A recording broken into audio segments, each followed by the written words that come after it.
Well, good afternoon, good morning, good evening, wherever you might be. It's Tuesday, and this is Bernadette Bose on Shedding the Bitch Radio.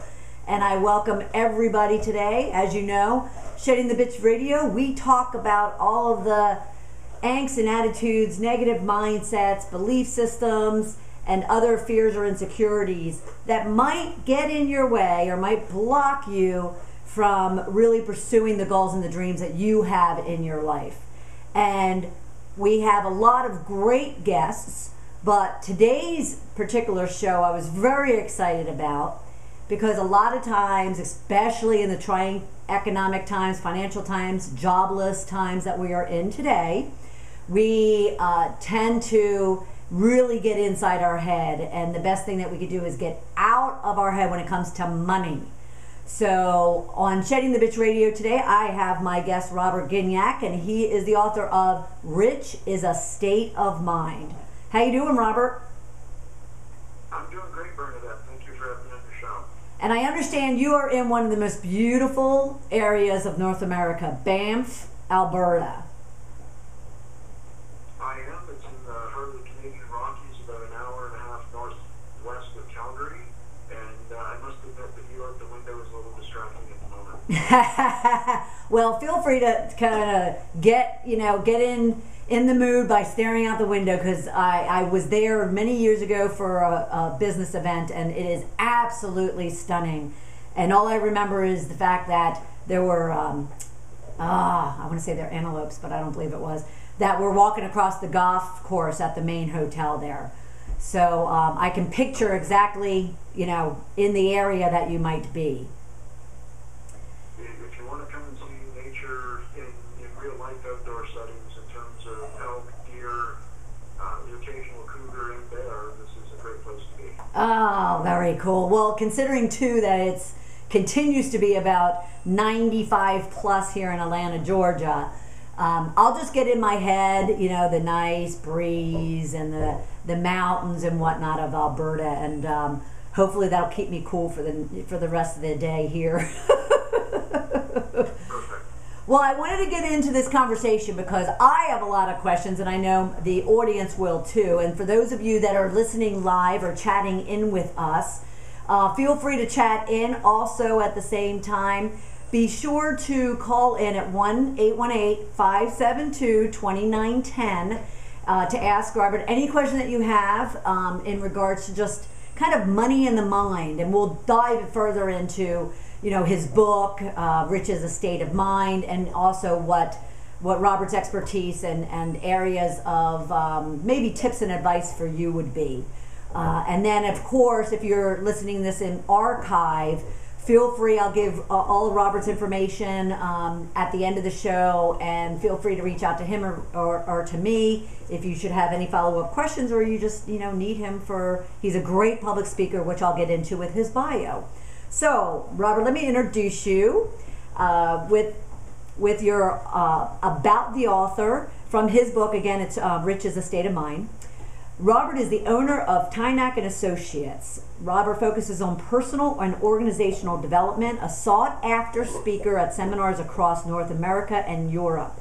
Robert writes articles on personal and financial development for various publications, as well as bi-monthly column in Enterprise magazine. A student of the financial planning process and a client of financial planner Michael J. Townsend for over 15 years, he is happy to share what he has learned through his story. Robert is also proud to be a graduate of St. Clair College, Windsor, Ontario, and Wilfrid Laurier University in Waterloo, Ontario. So I'm thrilled to have you. And anything you'd like to add to the description or the bio that I just introduced as to who you are and what your area of expertise is before we dive into your book? Bernadette. In terms of what I do, and one of the reasons I'm here in Banff is I'm speaking at a conference of Canadian financial advisors in order to share with them what it's like to be a client of their industry in incredibly trying financial times. And I'm sure they're all kind of ears to the wall, as they say, and wanting to kind of soak up what advice and tips you could provide them. So I'm sure the audience today will also look forward to that as well. But I really was intrigued. I have to admit, when I first went to read your book, Rich is a State of Mind, when it comes to money and when it comes to finances, I know I was kind of like hesitant. I was like, well, do I really want to, listen or read, stuff about money, because it'll just stress me out, and it'll be very kind of analytical and detailed. And what I found so beautiful about your book is the way that you position it in a story. And the characters immediately drew me in. For instance, I was only going to, I'll be honest with you, I was going to have time to kind of get it scanned. And the next thing you know, by chapter 3 or 4, I was like, okay, I really need to find out what this journey is that this, the financial planner takes after the death of his friend.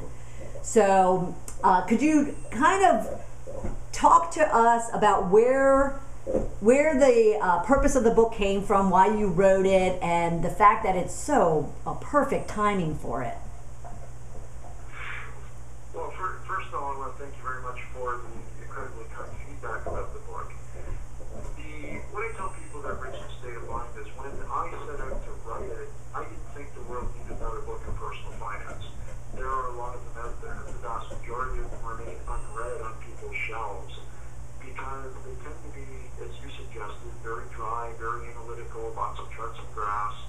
And for many of us, it brings us back to days of high school, college, university, and economics classes. And in short, it hurts our brain to try to read that kind of material and absorb it. We know it's important, but we don't really care that much about it. Right. So over a number of conversations I had with friends of mine, when I decided I was going to write this book, I decided to build the story of an American family. And what the attempt was to do was to create a novel about personal finances seen through the eyes of a numerously dysfunctional American families, so sure like all of our families. And I thought if I could do that, I could engage the reader through the characters by creating characters that readers would identify with and go, that's exactly how I feel, or that's how my sister feels. And if I could do that and get them involved in the family, then the lessons could flow out of that, as it were. And when I say lessons, I'm not trying to, by any stretch, make the point that the book is preachy. It covers all of the basic things we need to know about personal finance, many of which our parents tried to teach us as teenagers and young adults, that we kind of glossed over and said, yeah, I'll get to that when I'm older. Right. The point is, for many of us now, we're older, and we're just getting reacquainted with the lessons now. Oh, absolutely. And I have to be sincere and say, or I am sincere when I say the position of it being in a novel perspective. And again, I've read some books, not necessarily in the money arena, that also position themselves like that. They put it into a story so people are more can relate to it so much better. And it did. I mean, like I said, I was drawn in, and then I love the idea that then you kind of even very simply walk the story and therefore the reader through kind of steps they can take. So you talk about goal setting and the SMART process, SMART process of setting goals, and then and I do want to talk to you help to really settle people on what their definition of rich is.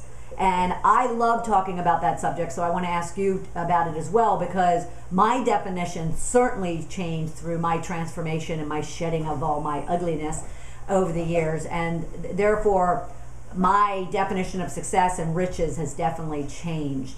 So how do you define rich, and what is it that you're trying to get across in the book about how people should look at the definition of rich?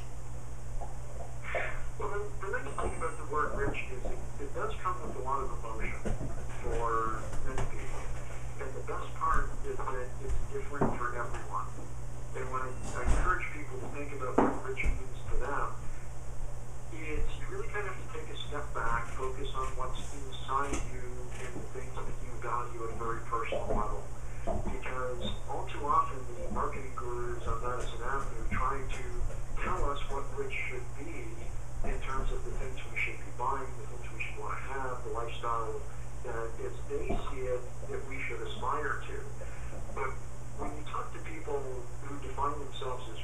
find out that it's a very personal definition about the life they've chosen to live, the people they chose to associate with, and it has nothing to do with a bank account balance, what kind of credit card they carry in their wallet, if they do in fact carry one, and where they choose to live and what that house looks like.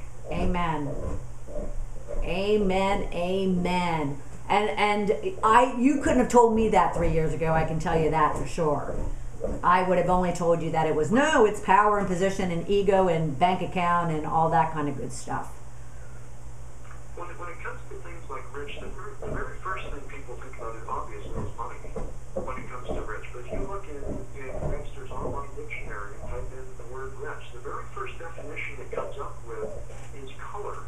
And it talks about hue and depth of color and things that draw your eye into something appearing to be rich. And it gets to the money stuff certainly. Right. But that doesn't happen in like definition 3 or 4. And immediately for most of us, when somebody says, "Are you rich?" it's like, "Well, I don't have that much money." Right. Well, I didn't ask you how much money you had. I asked you if you felt you were rich. Right. In terms of the relationships you have, and the friendships you have, the people you associate with, are your parents still around, your relationships with your brothers and sisters, and how do all of these pieces fit? Because we all know people that if they've got $20 in their wallet, they feel like the richest guy in town. Yep. And other people who have a net worth of $2.8 million can't sleep at night terrified that it's all going to disappear. Oh, And at the so end of the true. day, if you can't sleep at night, it doesn't matter how much money you have, you're not rich. The people who sleep well at night based upon the things they have and are comfortable in their own skin and where they are the people who can truly define themselves that way. Right. And I have to admit, my main kind of subtitle to all my programs is Shift to Rich. And I can't tell you the amount of times I have to explain that because they think that I'm only talking about money. And yet it's, it's the last thing kind of on the totem poles of not only myself and obviously you, but even those people that are wealthy, or I'll say successful, have a successful, full life. You're right. They'll say that it's one of the last things that they, define as rich or success is the bank account number. Well, let me ask you a question. How is your book, especially nowadays? How is your book, your message, the tips and the techniques that you provide? How is that changing individuals' lives? Like, right now you're up in Banff, probably having similar discussions and using a lot of the content from your book. How are people being impacted by this story and this kind of view on what rich is? Well, the one thing I hope that readers take away from the book, and one of the things that I'll be talking to financial advisors about later on today, is the fact that the best possible things your clients could do or a reader could do at the moment is stop reading the newspaper and watching television. I try to explain to people all the time, it's not the goal of the financial press and business newspapers and magazines to educate you about personal finance and money. Their job is to sell publications. And how do they do that? By putting in 48-point font in bright red at the top, the end is near, tune in tomorrow. Right. And that when you educate yourself about personal finance and start to develop an appreciation of your own skills around money, you will pay less attention to the day-to-day things that happen in the market and the sense that the world is coming to an end based upon things that are happening economically all over the globe at this point. That is not to say that those things aren't important, but at the same time, they shouldn't be determining whether or not you sleep at night based upon your own personal life, because at the end of the day, you can't control them. Right. So worry about the things you can control, which is your own budgets, the financial plans you build for yourself, the amount of money you're saving on an ongoing basis, your process of eliminating debt, and making sure that you're, people ask me all the time, are you anti-credit card? No, I like credit cards. I think they're a wonderful thing. But only if you pay them off at the end of every month. Right, right. which I'm sure you get a lot of people's eyes rolling nowadays. Oh, absolutely. Yeah. So to that point, some people are bankrolling their life on those pieces of plastic, and when they're doing that, they're doing themselves an incredible disservice. yep, absolutely. Well, going back to your statement of control, and I had mentioned earlier about your the whole chapter you dedicate to goal setting. You know, there is this or not belief. There is this self-control and feeling of freedom when you actually sit down and you do some planning and you really think through what it is that you want to accomplish and how you're going to get there. So could you talk to us about your thoughts on goal setting, why it's important, and how that can give someone a sense of freedom and control when they feel like totally, out of control?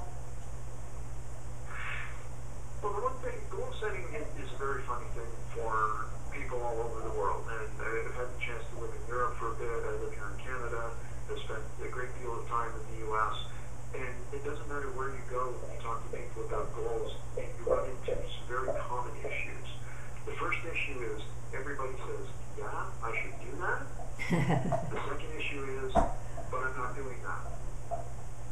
And when you take a look at goals for yourself, the one thing that goals do when you sit down, it really is kind of a creative process. And people think that goal setting is just something you can jam in between watching The Biggest Loser and what comes on at 10 o'clock on television.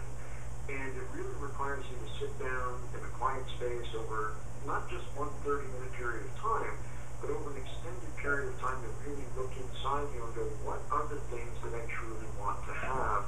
The vast majority of which have nothing to do with money. Right. And people think about financial, I know I need financial goals, how do I do that?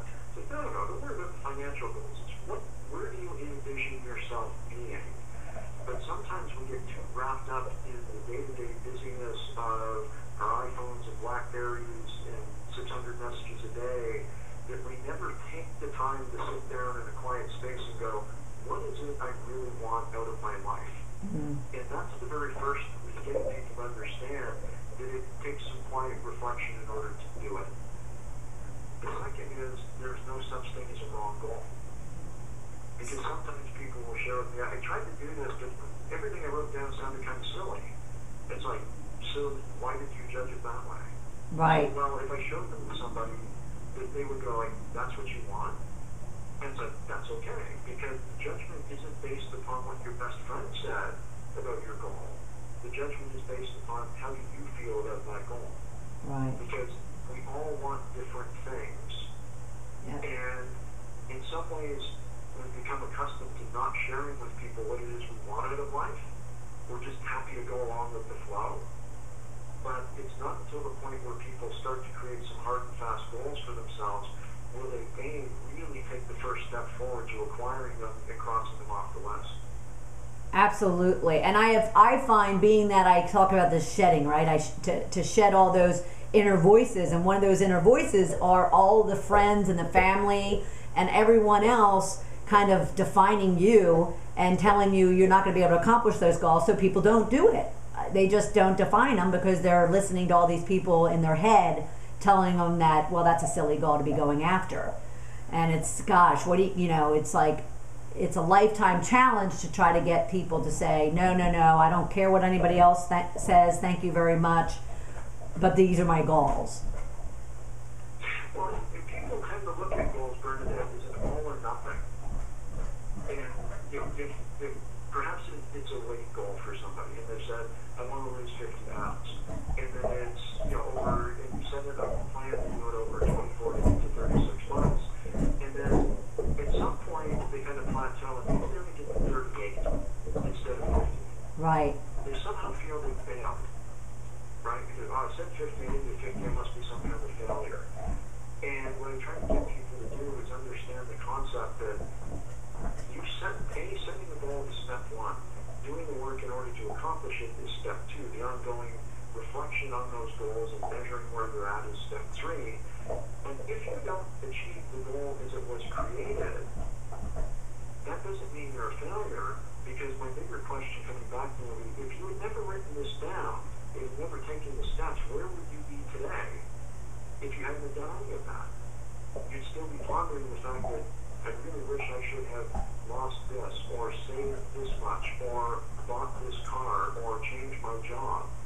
that the process of putting it down on paper is what takes it out of your head, makes it a little more real for you.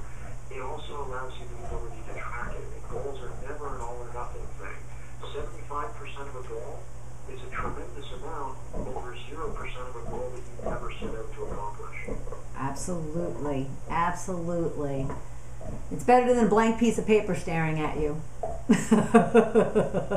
Any kind of... And trust me, I've stared at my share of blank sheets of paper. Oh, you and me both. Because I speak to people about it and wrote about it in a book doesn't mean I don't need to spend more time working on it myself. It's so true.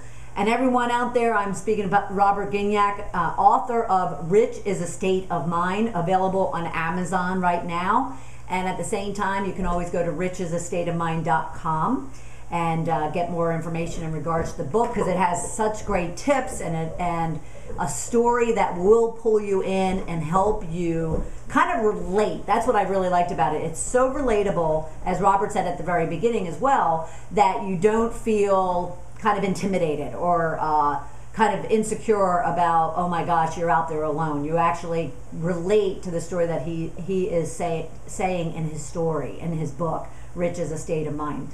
So Robert, I do want to hit on, if someone walked off of here today from this show, what 3 tips, what 3 things would you tell them to do in regards to adopting this state of mind around richness and their financial, prosperity and control? What would you tell them to do?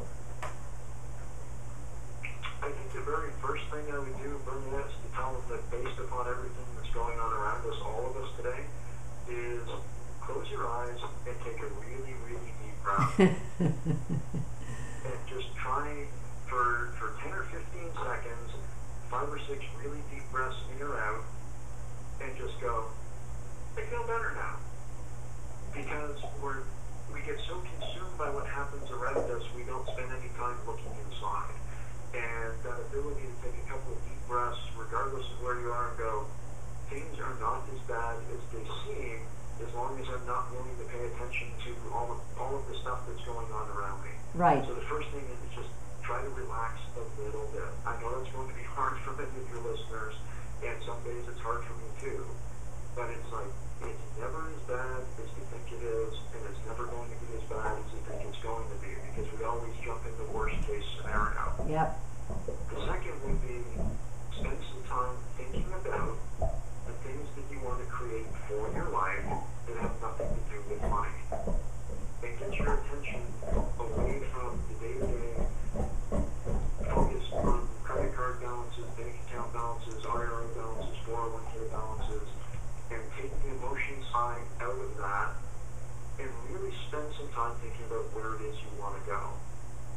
The next part is take a financial snapshot of where you are today. The problem with many people, and myself when I was a little bit younger as well, is money was how I kept score. And money's a cool thing. We don't need to have some, we need to do better things with it, but it's a really lousy way to keep score.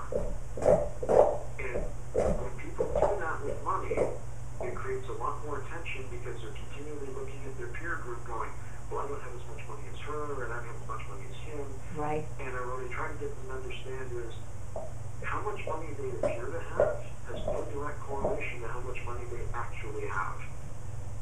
So true. Because people create lifestyles for themselves all the time based upon money they do not have.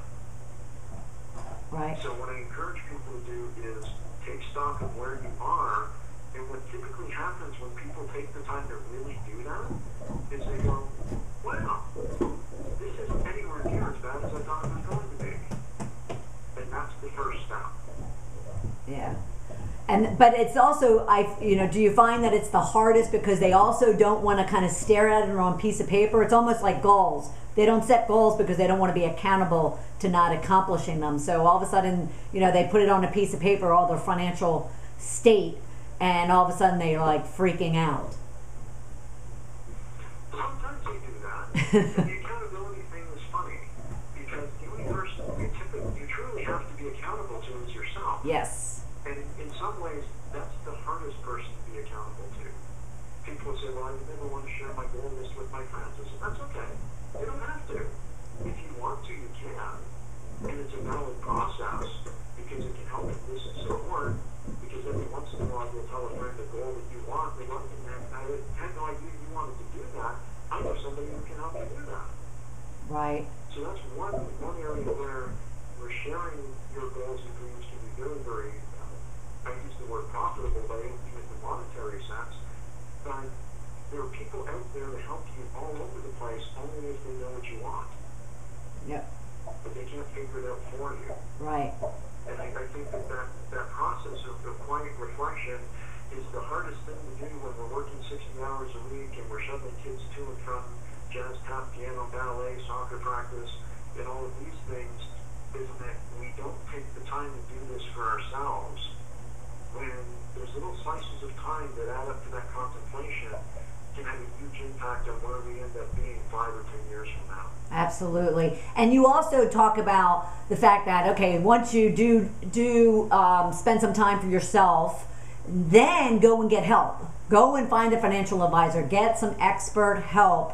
Don't do it alone because they have the expertise and they can bring you kind of the guidance as well as the comfort in what it is that you're trying to accomplish. Absolutely. And I talk to people about this all the time, about the concept of having a coach. And people do it on the life level, or if they're involved in sports, they understand the concept of coaching. Right.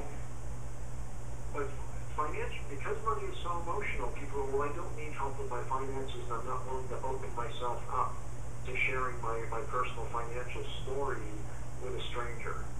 Yep. And I say to people all the time, I get that, but here's something I don't also get. And particularly with men. Women are much better at this than guys are. These guys go, well, I'm smart enough to do this myself, I don't need any help. Absolutely. And I'll ask them, so do you golf? And they go, yeah, I love golf. So have you ever hired a swing coach to kind of help you with your game? Right. And he went, well, yeah, I've done that. And I said, so, okay, let me see if I can get this right. You hired a coach to help you play a game that doesn't make you any money. If you wouldn't hire a coach to help you with your personal finances, maybe tweak what you're doing so that 5 or 10 years down the road you can play all the golf you want and not worry about it. Yeah. So that's a great way of looking at it. You see the light bulb go off. Right. And they go, never thought about it that way. I said, exactly. That's my job in life, is to get people to think about it a little bit differently than they ever have before. The great thing about women is 90 seconds. They have no qualms about going out and asking their peer group, do you know somebody who can help me with this? Guys, on the other hand, typically go, I don't know how to do this, but man, I'm going to figure it out all by myself, and I'm not even going to ask my best friend about it because they think I'm an idiot because I don't know. Right. Well, it's the same way that they don't like to ask for. Right. Well, it's like guys don't like to ask for directions. So. Absolutely. Right. Well, I am talking with Robert Gignac, and we always wish that we have more time on this show, and I'm definitely going to have to extend this radio show because we just don't have enough time with our great guests. But I want everyone to go out to richisastateofmind.com. Check out his book. It's on Amazon.com. Go and buy it. Read it. Get the stories. Thank you so much, Robert, for joining us. It's sad when it goes so fast, but I do appreciate you being on the show, and maybe we can have you back in the future. It's been an absolute pleasure, Bernadette, and if you would like to continue the conversation, I would absolutely think that'd be a wonderful thing. Wonderful. Well, everyone, I want to thank you all. As you know, these half hours go so fast. And go to sheddingthebitch.com and join us next Tuesday at noon as well for Tiffany Chanel, the Corporate Goddess. Have a great week, everyone. Thank you so much, Robert. Thank you again, Bernadette. Appreciate it. You're very welcome.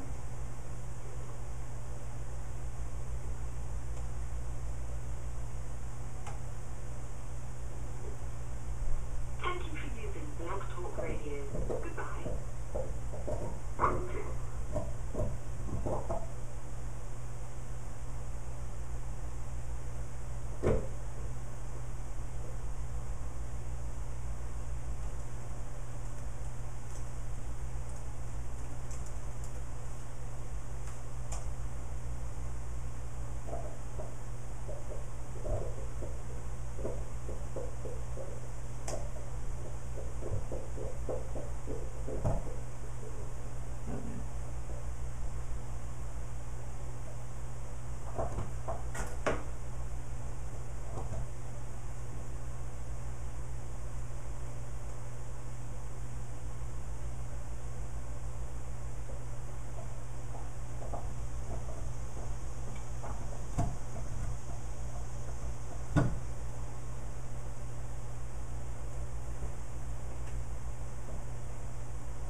Robert, this is Bernadette Bose. I wanted to thank you so much for a great call. It goes so fast, but I think we got a lot of good information in and a lot of great tips, which was even better.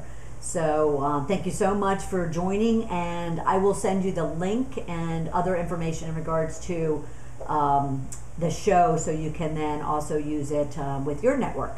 So we'll talk soon, and thank you again. Appreciate it. Bye-bye.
Oh man,